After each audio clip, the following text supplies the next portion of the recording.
அஸ்ஸலாமு அலைக்கும். நிஷாவின் குட்டி கதை. இன்னையோட குட்டி கதை வந்து, தண்ணி ஆறாக ஓடுது, காசை வாங்கின்னு இப்படி ஊரை ஏமாத்துற, விஜய் மேலே பழிய போடுற. 40 பேர் செத்து போயிட்டாங்கன்னு.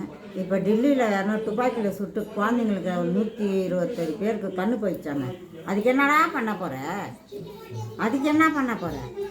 ஒன்றும் பண்ண மாட்டியா? இது யார் மேலே கேஸை போட போகிற? மோடி மேலே போட போறியா? நீ அவ்வளோதான்டா, போயிட்டு கேஸ் தான் நீ.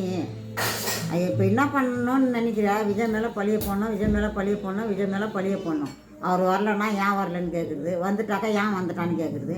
இந்த ஊருக்கு போனால் அவனுக்கு படிப்பறிவு இல்லை, அவனுக்கு எதுவுமே தெரியாது, கட்சி பற்றி ஒன்றுமே தெரியாது, அவன் சின்ன பாப்பான்னு. அப்போ உன் புள்ள மட்டும் எருமக்கடாவா? இல்லை 60 வயசு ஆயிடுச்சா 70 வயசு ஆயிடுச்சா? உன் பையனும் சின்ன பையன் தானே. அவனை ஏன்டா போட்டுக்கிறீங்க ஆட்சியில்? ஏன் நீ இருக்கிறதுனால போட்டுக்கிறியா? அவன் மட்டும் வரக்கூடாது, ஏன்னா அவன் நல்லா எல்லாத்துலையும் முன்னாடி வரானே, அதுக்கோசம் உனக்கு வைத்தறிச்சல் ஆகுது. அவன் போக்கில் அவனை விட்டான்டா, நீ ஏன்னா அவன் பின்னால் உந்து கிடக்குற. எப்போ பாரு தினம் தூங்கி ஏந்துச்சா அவனை பற்றி தான். தூங்குறியோ இல்லையோ, சோறு துண்டுறியோ இல்லையோ, எப்போ பாரு விஜய்னு பயம் எடுத்துக்கிச்சின்னு வச்சுக்கோ. உனக்கு ஃபுல்லு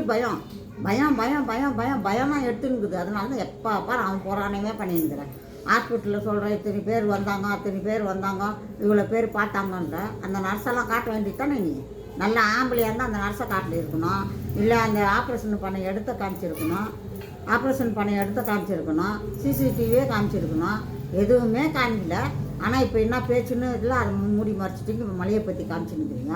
மலையில் இவ்வளோ வருது, அவ்வளோ நிற்குது, அங்கே நிற்குதுன்னு எல்லாம் நிற்குது. நீ என்ன பண்ணின்னுக்கிற? உள்ளே வெளியே வந்து எல்லாம் நிற்கிறதெல்லாம் தண்ணி விட்ரு தானே. இல்லை உன் பையனை வண்டியை எடுத்து அனுப்பிவிடு தானே, அவனை இழுத்துன்னு போவான். தண்ணி உங்கள் வீட்டில் தண்ணி இல்லைன்னா ரொப்பி வச்சுக்கிட்டு தானே. தமிழ்நாட்டு.